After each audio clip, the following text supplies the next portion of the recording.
Hello, future biologists. Welcome to a fascinating journey into the microscopic world of the cell. Today, we are diving deep into the cell, the unit of life, specifically focusing on a crucial organelle called the lysosome.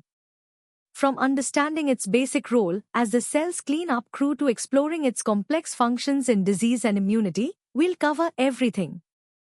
Get ready to unlock the secrets of this tiny but mighty part of your cells across 4 engaging levels of difficulty. Ready to discover the cell's amazing waste disposal system? Let's start with the basics of lysosomes. So, what exactly are lysosomes? Imagine tiny, spherical sacs inside your animal cells. Each sac is enclosed by a single membrane and packed with powerful digestive chemicals called enzymes. They are like the cell's internal recycling and waste management centers. Sometimes, you might hear them called suicidal bags, and we'll soon understand why that intriguing name fits them so well. But don't worry, they are usually very helpful. Now, let's talk about what these amazing organelles actually do. Firstly, they are masters of digestion. They break down all sorts of complex substances, whether it's food particles that the cell has taken in, old and worn-out parts of the cell itself, or even harmful invaders like bacteria and viruses.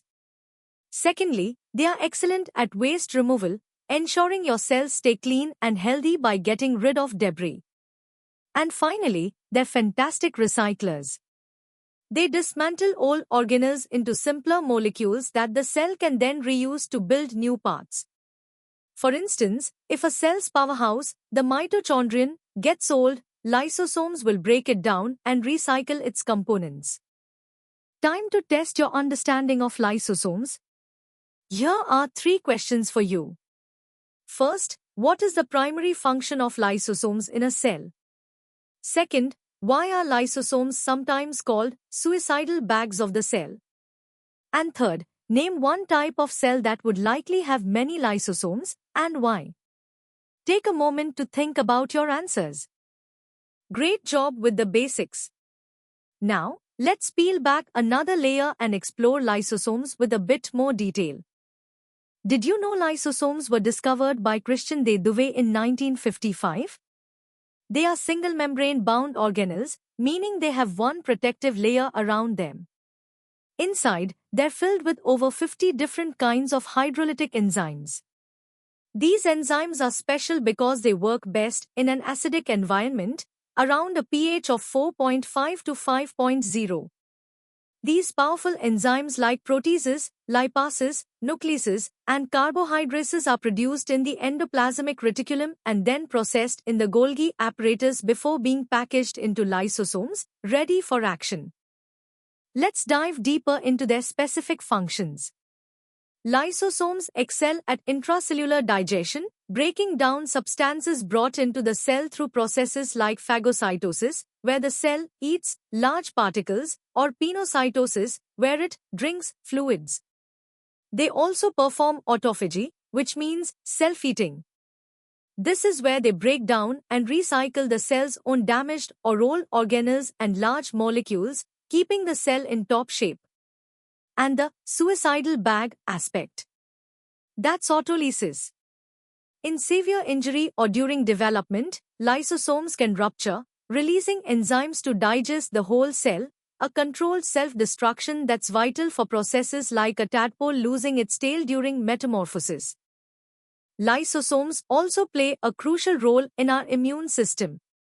Imagine immune cells like macrophages encountering harmful bacteria. These cells engulf the bacteria, forming a vesicle called a phagosome. Lysosomes then fuse with these phagosomes, creating a phagolysosome. Inside this merged structure, the powerful hydrolytic enzymes get to work, destroying the pathogens and protecting our bodies from infection.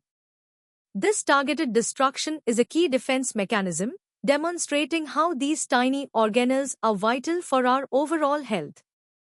Now, let's challenge your understanding with 5 medium-level questions. First, who discovered lysosomes and in what year? Second, what is the optimal pH for lysosomal enzymes, and why is this important? Third, differentiate between phagocytosis and pinocytosis in the context of lysosomal function. Fourth, explain the term autophagy and its significance. And finally, describe the role of lysosomes in the immune response. Pause and consider your answers thoroughly. Ready to elevate your knowledge? Let's explore the more intricate details and theoretical connections surrounding lysosomes. The journey of a lysosome begins with its biogenesis and maturation. Lysosomal enzymes are first synthesized in the rough endoplasmic reticulum, then transported to the Golgi apparatus. Here, they receive a special address label, a mannose 6-phosphate, or M6P, tag. This tag ensures they bind to specific M6P receptors in the trans-Golgi network, which then bud off as clathrin-coated vesicles. These vesicles are essentially primary lysosomes.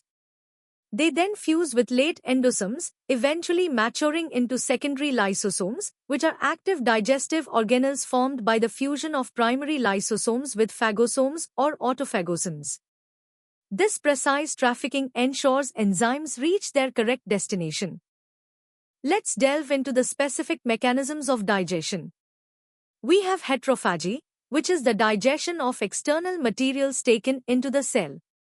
This includes phagocytosis, where large solid particles like bacteria are engulfed, common in immune cells, and pinocytosis, the engulfment of fluids and dissolved solutes.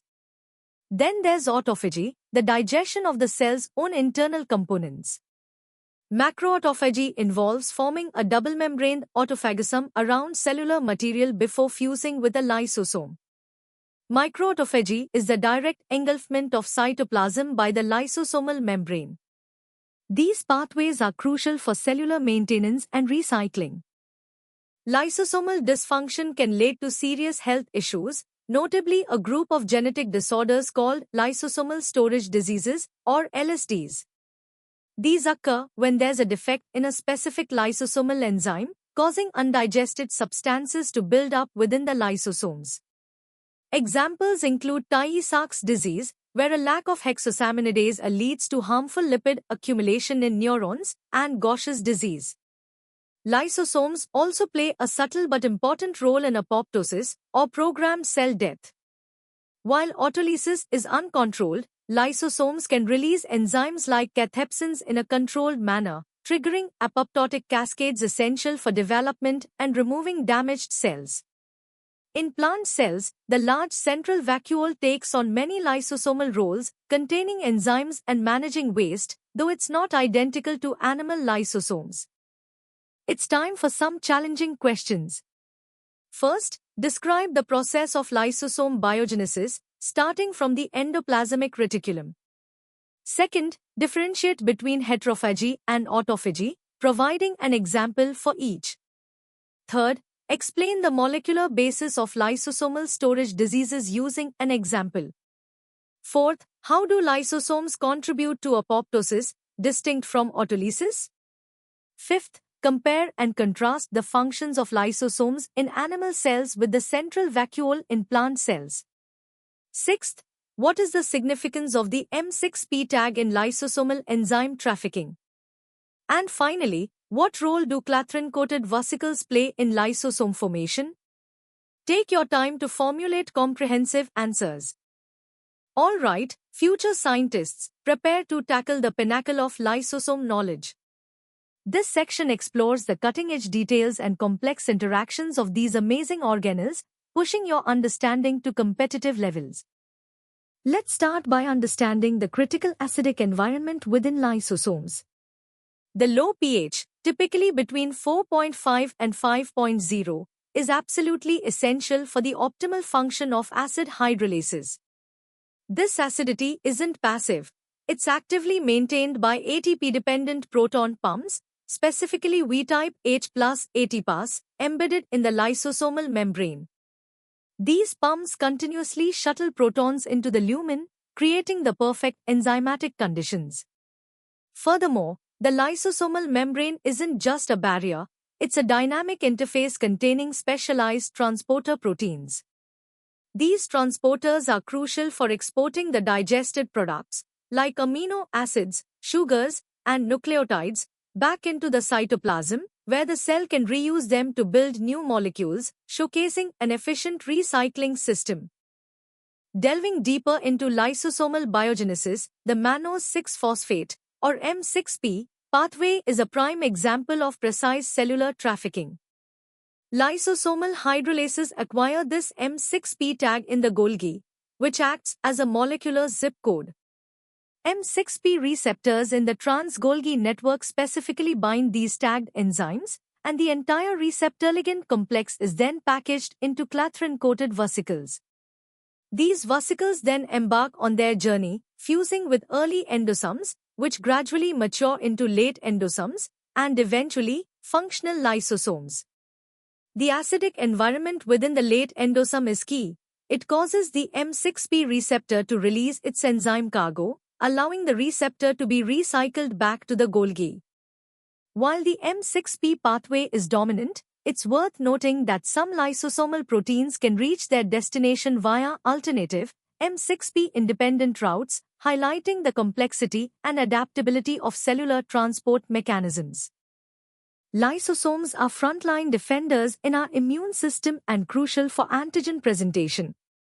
In professional phagocytes, like macrophages and dendritic cells, lysosomes are indispensable for pathogen degradation. When these cells engulf pathogens, they form phagosomes, which then fuse with lysosomes to create highly destructive phagolysosomes. Here, a cocktail of hydrolytic enzymes and reactive oxygen species efficiently dismantles the invaders. Beyond destruction, lysosomes play a sophisticated role in initiating adaptive immunity through antigen presentation. Within lysosomes, engulfed antigens are processed and broken down into smaller peptide fragments. These peptides then bind to MHC class II molecules, which are subsequently transported to the cell surface. This presentation signals to T helper cells, initiating a tailored immune response against the specific pathogen. This dual role, destroying pathogens and informing the immune system, underscores the lysosome's vital contribution to host defense. Autophagy, or self-eating, is a fundamental cellular recycling system with multiple pathways. Macroautophagy, the most well-known, involves the formation of a double-membraned autophagosome that engulfs cytoplasmic material before fusing with a lysosome. Microautophagy, on the other hand, involves direct engulfment by invaginations of the lysosomal membrane. A more selective pathway is chaperone-mediated autophagy, or CMA, where specific cytosolic proteins with AKFAQ amino acid motif are recognized by chaperone proteins, like HSC70, and directly translocated across the lysosomal membrane via the LAMP2 receptor. This intricate system is vital for nutrient recycling during starvation, removing damaged organelles, and maintaining cellular quality control. Lysosomal dysfunction is implicated not only in lysosomal storage disorders, but also in neurodegenerative diseases like Alzheimer's and Parkinson's, and even cancer, where its roles can be dual, both promoting tumor growth and inducing cell death. This complexity makes lysosomes a key target for developing novel therapeutic strategies, including enzyme replacement therapy, substrate reduction, chaperone therapy, and gene therapy, offering hope for treating these challenging conditions.